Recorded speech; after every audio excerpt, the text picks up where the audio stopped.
Good morning everyone, welcome to civil services study. यह है practice set number 40 UPPCS के लिए 2023 के लिए सीरीज चल रही है प्रीलिम्स की।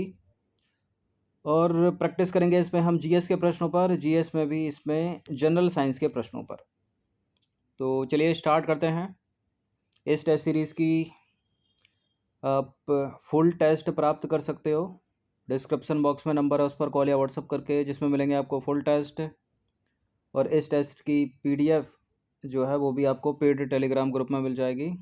इस टेस्ट सीरीज़ की प्लेलिस्ट बना रखी है, वहाँ पर आप टेस्ट नंबर 1 से लेकर 40 तक पहुँच सकते हैं। डिस्क्रिप्शन बॉक्स में लिंक है उसका। तो पहला प्रश्न,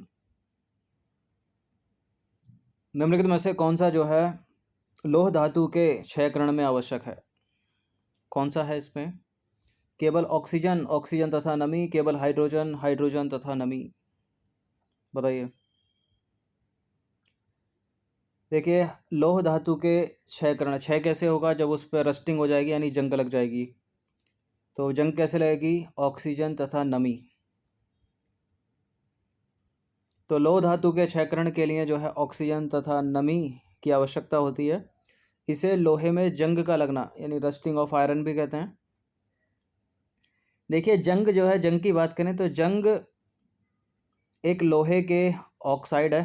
ठीक है, जंग एक लोहे का ऑक्साइड है। यह लाल भूरे रंग का ऐसा ऑक्साइड है जो आमतौर पर तब उत्पन्न होता है जब लोहा और ऑक्सीजन जल या हवा की नमी की उपस्थिति में उत्प्रेरक के रूप में अभिक्रिया करते हैं। जंग जो है वो हाइड्रस आयरन, ऑक्साइड और आयरन और ऑक्साइड और हाइड्रोक्साइड से बनी होती है। देखिए, उच्च नमी वाली हवा जैसे पानी से भरपूर वातावरण में ऑक्सीजन और लोहे के बीच रेडॉक्स इंटरेक्शन के माध्यम से जंग का निर्माण होता है। जंग को रोका भी जा सकता है। जंग को रोकने के लिए कई सारे तरीके हैं, जैसे कि विद्युत लेपन, ठीक है, गैल्वेनीकरण, पेंट कर दो, ग्रीस की कोटिंग कर दो लोहे के ऊपर, और स्नेहन यानी लुब्रिकेशन उसके ऊपर। ये सब पढ़ा होगा आपने छोटी क्लासों में। ये नंबर है, इस पर कॉल या व्हाट्सअप करके आप यूपीपीसीएस और आरओ की टेस्ट सीरीज़ प्राप्त कर सकते हो, जिसमें मिलेंगे फुल टेस्ट आपको, जो चल रही है टेलीग्राम पर। दूसरा प्रश्न है, निम्नलिखित में से किसकी उपस्थिति के कारण जो पीतल का रंग है हवा में फीका पड़ जाता है? किसकी उपस्थिति के कारण होता है वो? हाइड्रोजन सल्फाइड की उपस्थिति के कारण। ऑप्शन नंबर बी है इसका आंसर। तो हवा में हाइड्रोजन सल्फाइड की उपस्थिति के कारण जो पीतल का रंग है वो फीका पड़ जाता है। ठीक है, क्वेश्चन नंबर 3 पर आ जाइए। क्वेश्चन नंबर 3 है, निम्नलिखित में से किसे एक स्नेहक के रूप में जो है प्रयोग किया जाता है, लुब्रिकेंट के रूप में प्रयोग किया जाता है? किसका? क्यूप्राइट का, ग्रेफाइट का, हेमेटाइट का या क्रायोलाइट का? इसका answer option number B, graphite. तो ग्रेफाइट कार्बन का शुद्ध क्रिस्टलीय अपरूप है यानी एलोट्रॉप्स है। यह स्नेहक के रूप में प्रयोग किया जाता है और इसके क्रिस्टल में कार्बन परमाणु समषष्ठ भुजों की परतों में व्यवस्थित होते हैं और इनके परतों के मध्य जो है बीच में क्षीण वॉन्डरवाल वॉल, ठीक है, उसकी उपस्थिति के कारण जो है ग्रेफाइट नर्म और स्नेहक होता है। क्वेश्चन नंबर 4 पर आ जाइए। डीजल तथा पेट्रोल के अधूरे जलन से उत्पन्न होती है क्या? जो इनकम्प्लीट बर्निंग होती है इंजन में पेट्रोल और डीजल की, उससे क्या प्रोड्यूस होगा? Nitric oxide, hydrogen dioxide, carbon dioxide या कार्बन मोनोऑक्साइड? देखिए, इससे उत्पन्न होता है CO कार्बन मोनोऑक्साइड, जो ब्लड के हीमोग्लोबिन के साथ मिलकर कार्बोक्सी हीमोग्लोबिन नामक एक विषैले पदार्थ का निर्माण करती है। इंपॉर्टेंट है, बहुत पूछते हैं इसको एग्जाम में किसी भी स्टेट के पीसेस में। तो ऑक्सीजन की पर्याप्त आपूर्ति ना होने के कारण या ऑक्सीजन की अपर्याप्त आपूर्ति के कारण ईंधन का दहन जो है वो अपूर्ण होता है। अतः अपूर्ण दहन के पश्चात क्या होगा? कार्बन मोनोऑक्साइड उत्पन्न होगी। क्वेश्चन नंबर 5 पर आ जाइए। पौधों में पानी पहुंचाया जाता है जाइलम के द्वारा या फ्लोएम के द्वारा, एपिडर्मिस के द्वारा या कैम्बियम के द्वारा? ये प्रश्न इंपॉर्टेंट है, दो तरह से पूछे जाते हैं। ठीक है, एक भोजन पहुंचाया जाता है किसके द्वारा? तो भोजन फ्लोएम के द्वारा पहुंचाया जाता है। यहाँ पानी की बात हो रही है तो पानी जाइलम के द्वारा पहुंचाया जाता है। ए है इसका आंसर। तो बात करेंगे जाइलम की, तो जाइलम द्वारा जो है पौधे में जल का संवहन किया जाता है। फ्लोएम की बात करें तो फ्लोएम का प्रमुख कार्य क्या है? पौधे के हरे भागों में निर्मित भोज्य पदार्थों को दूसरे भागों में स्थानांतरित करना। तो ए करेक्ट हो जाएगा इसका। क्वेश्चन नंबर 6 पर आ जाइए। निम्नलिखित में से कौन सा पोषक तत्व दलहनी फसलों की गांठ गंठन के लिए आवश्यक है? कौन सा है इसमें? इसका उत्तर नाइट्रोजन नहीं है, इसका उत्तर सिलिकॉन नहीं है, इसका उत्तर है बोरोन, ऑप्शन नंबर सी। तो बोरान या बोरोन पौधों के लिए आवश्यक सूक्ष्म पोषक तत्व है। यह दलहनी फसलों की जड़ों में ग्रंथि का गठन के लिए आवश्यक होता है।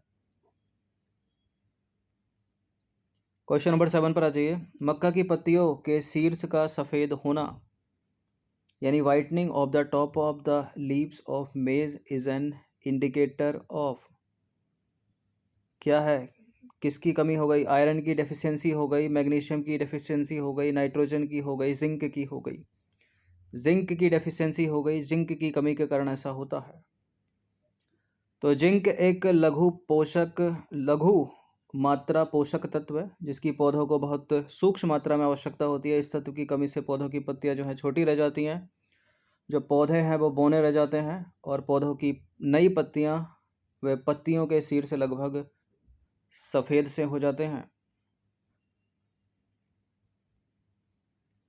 क्वेश्चन नंबर 8 पर आ जाइए। एथेनॉल के व्यावसायिक उत्पादन में कौन सा खमीर प्रयोग में लाया जाता है?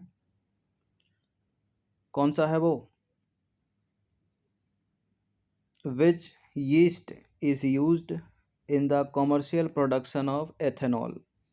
इसका उत्तर है सैक्रोमाइसीज सेरेवेसी, ऑप्शन नंबर बी।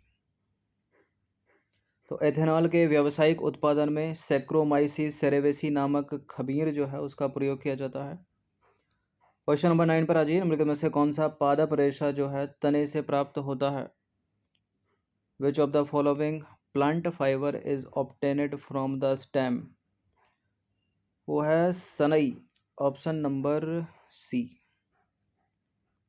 तो देखिए सनई जो है एक प्रकार का पादप रेशा है जो उष्णकटिबंधीय एशियाई पौधों के तने से प्राप्त होता है।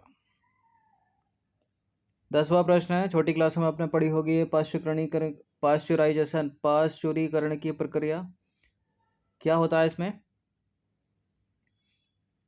मतलब 1 घंटे का समय होता है, आधे घंटे का होता है, और जो प्रोडक्ट होता है उसको कितने टेम्परेचर पर गर्म करते हैं? देखिए समय आधे घंटे 1 घंटे से कम ही होता है, तो 1 घंटे वाला जो ऑप्शन है यानी 60 मिनट वाला उसको हटा दीजिए। आधे घंटे तक 60 से 70 डिग्री सेल्सियस पर 30 मिनट के लिए जो है गर्म किया जाता है। सी है इसका आंसर। तो पाश्चुरीकरण एक ऐसी प्रक्रिया है जिसमें रोग जनकों को मारने और सेल्फ जीवन को बढ़ाने के लिए पेय पदार्थों पर ताप लागू किया जाता है। दूध का एग्जाम्पल ले लो। पाश्चुरीकरण में लगाया गया ताप जो है पानी के क्वथनांक से नीचे होता है जिसे जो है हानिकारक बैक्टीरिया, साल्मोनेला और अन्य रोग पैदा करने वाले रोग जनकों को मारने के लिए जो है हल्का ताप दिया जाता है। इस प्रक्रिया का नाम जो है लुई पाश्चर नामक वैज्ञानिक के नाम पर रखा गया था, और जिन्होंने 1864 में रोगाणुओं को मारने की विधि विकसित की थी। जबकि पाश्चराइजेशन जो है जीवाणु और रोगजनकों को मारता है, यह कीटाणु शोधन का एक रूप नहीं है। अन्य जानकारी की बात करें तो दूध के पाश्चुरीकरण के लिए 30 मिनट के लिए 63 डिग्री सेल्सियस पर गर्म किया जाता है। फलों के रस के पाश्चराइजेशन के लिए जो है 60 डिग्री सेल्सियस तापमान आवश्यक होता है। ठीक है, 10 डिग्री तापमान जो है खमीर को मारने के लिए पर्याप्त है, जिसके कारण फल उत्पादों और सब्जियों में गैर विषैले प्रकार का क्षय हो जाता है। फलों के रस के पाश्चराइजेशन के लिए 60 डिग्री सेल्सियस तापमान आवश्यक है। 2 बार हो गया क्या?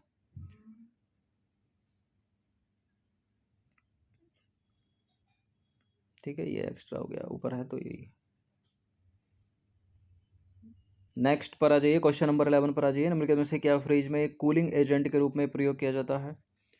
रेफ्रिजरेटर के अंदर कौन सा कूलिंग एजेंट है इसमें? Liquid ammonia. ठीक है, तरल अमोनिया, ऑप्शन नंबर बी।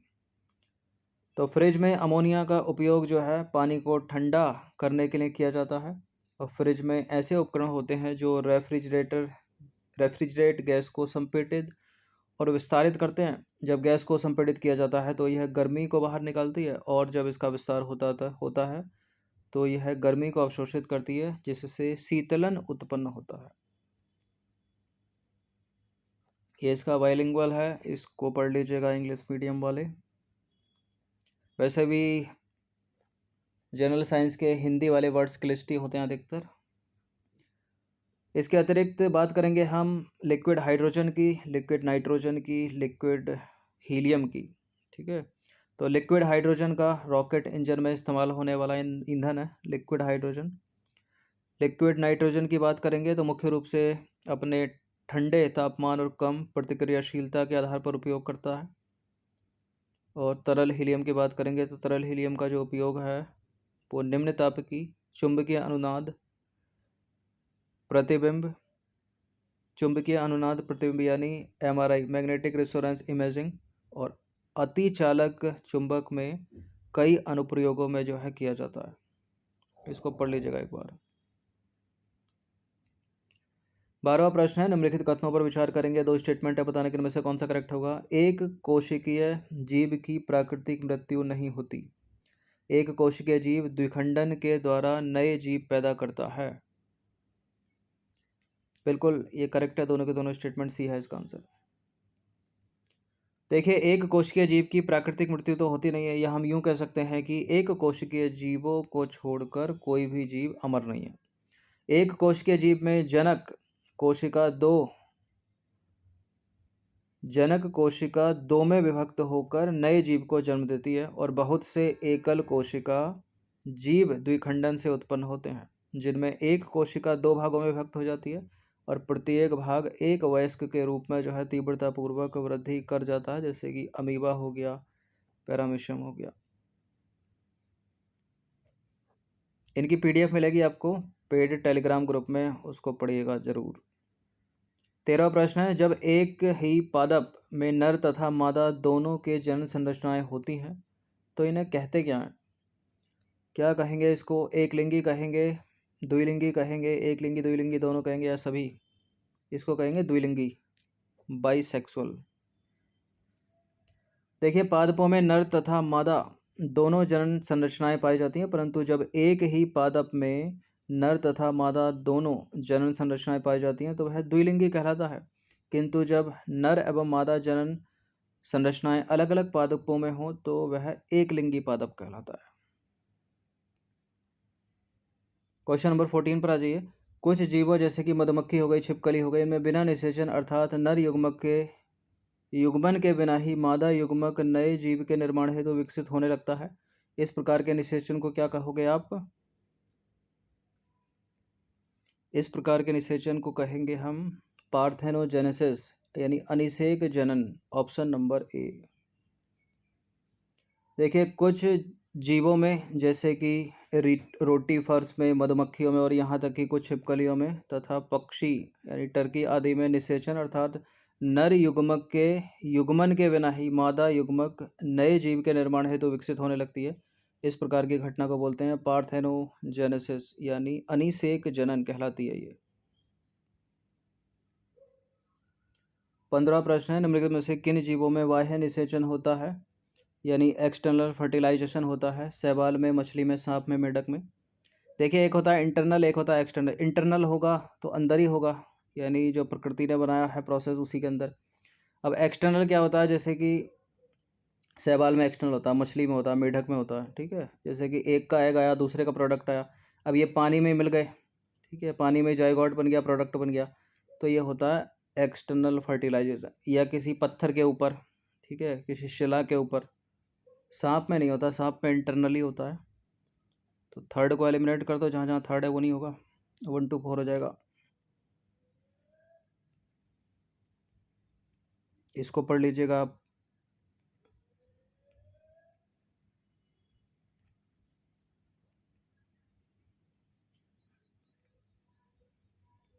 चलिए क्वेश्चन नंबर 16 पर आ जाइए। पक्षियों तथा सरीसृप वर्ग के प्राणियों द्वारा निषेचित अंडे का आवरण किस पदार्थ का बना होता है? ये प्रश्न इंपॉर्टेंट है और इसका उत्तर क्या है? इसका उत्तर है कैल्शियम। तो पक्षी तथा सरीसृप जैसे कि अंड प्रजक प्राणियों द्वारा निषेचित अंडे का आवरण जो है वो किसका बना होता है? कैल्शियम का बना होता है। क्वेश्चन नंबर 17 पर आ जाइए। जो महिलाओं द्वारा खाई जाने वाली कॉन्ट्रासेप्टिव पिल्स हैं, इनको ओरल पिल्स भी कहा जाता है, यानी गर्भ निरोधक गोलियां। कौन सा हार्मोन्स इसमें होता है? Progesterone, testosterone, thyroxine, insulin.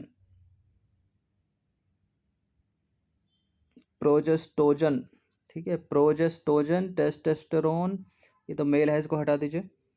Thyroxine, insulin, इसमें होता है प्रोजेस्टोजन। देखिए, महिलाओं द्वारा खाई जाने वाली जो गर्भ निरोधक गोलियां होती हैं, इनमें प्रोजेस्टोजन और एस्ट्रोजन का संयोजन होता है, जिसे थोड़ी मात्रा में मुंह से लिया जाता है। ये गोलियां पिल्स के नाम से लोकप्रिय हैं, ओरल कॉन्ट्रासेप्टिव पिल्स भी उनको बोलते हैं। क्वेश्चन नंबर 18 पर अजय निम्नलिखित में से कौन सी बीमारियां प्रदूषित जल के उपयोग से हो सकती हैं मानव को?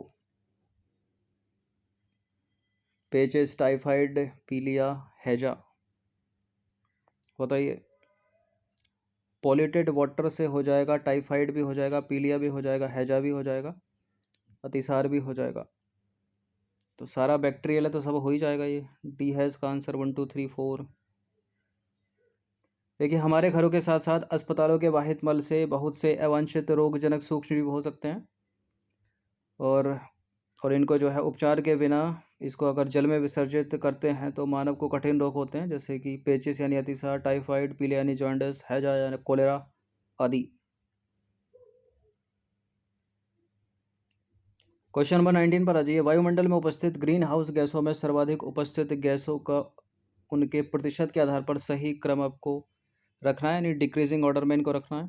ये सारे के सारे टॉप क्वेश्चन हैं, ठीक है, इनके पूछे जाने की संभावना बहुत एग्जाम में होती है, बनती है, चाहे किसी भी स्टेट का पीसीएस हो, बीपीएससी है, यूपीपीएससी है, यूकेपीएससी हो, या हरियाणा पीसीएस। तो सबसे ज़्यादा तो कार्बन डाइऑक्साइड ही है, ठीक है, ग्रीन हाउस गैस की बात हो रही है। उसके बाद मीथेन है, उसके बाद क्लोरोफ्लोरोकार्बन। इसके अलावा कोई सही उत्तर बन रहा है तो बताइए। नहीं बन रहा है, ठीक है, यही इसका आंसर होगा। तो ग्रीन हाउस गैसों में सर्वाधिक योगदान कार्बन डाइऑक्साइड देती है लगभग 7% का, उसके बाद मीथेन देती है 20% का, CH4 इसको बोलते हैं, उसके बाद क्लोरोफ्लोरोकार्बन 14%, और उसके बाद नाइट्रस ऑक्साइड 6%, ऑप्शन में थी नहीं ये। 20वां प्रश्न है, अंतिम प्रश्न है। ओजोन परत को नुकसान पहुंचाने के लिए निम्नलिखित में से कौन सी गैस जिम्मेदार है? दो तरह से सवाल पूछे जाते हैं ये, ठीक है। ऊपर वाला ग्रीन हाउस गैस के लिए उसका उत्तर कार्बन डाइऑक्साइड है। नीचे ओजोन परत को नुकसान पहुंचाने की बात हो रही है, इसका उत्तर कार्बन डाइऑक्साइड नहीं है, इसका उत्तर है क्लोरोफ्लोरोकार्बन, CFC।